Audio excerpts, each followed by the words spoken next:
Welcome to VLOG5, in which I'll be discussing an agility exercise of my choice. Come up with an agility exercise which I use with my football players, and I've tried it myself, and I wanted to find some flaws which I was doing myself, which I could have improved over time, doing with some interventions.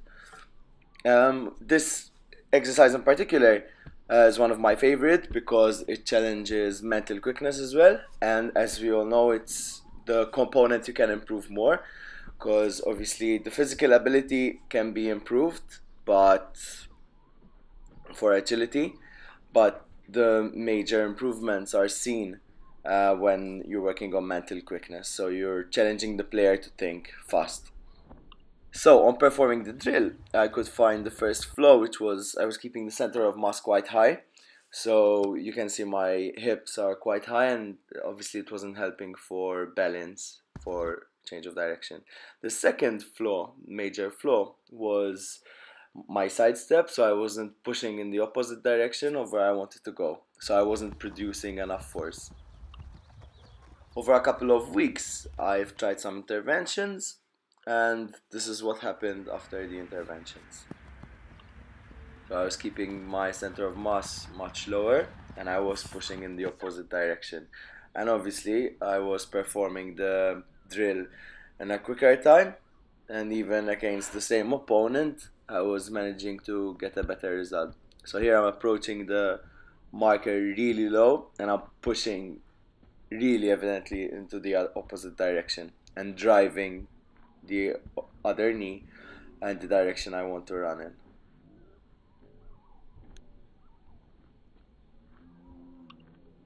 So now I'm gonna have a still image in which I can show you the hip movement.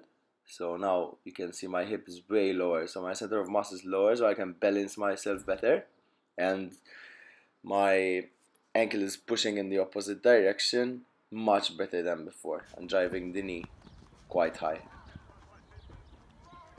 So here I'm comparing the hip before and after. The photo on the right is the first attempt, and the photo on the left is the most recent. The hip is definitely lower, so helping my center of mass to be lower.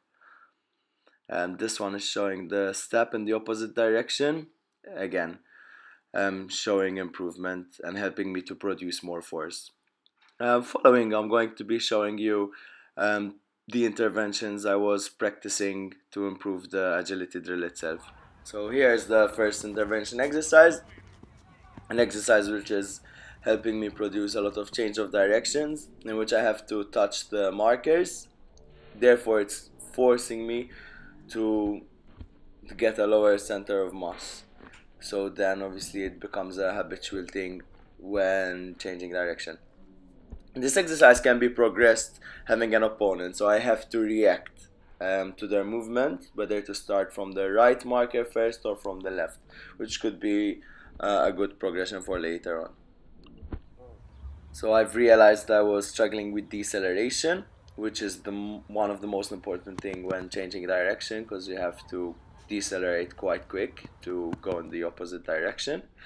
And obviously it was showing me a lack of technique, which because I wasn't used to performing such a task, and could be also a lack of eccentric strength in the hamstring group especially.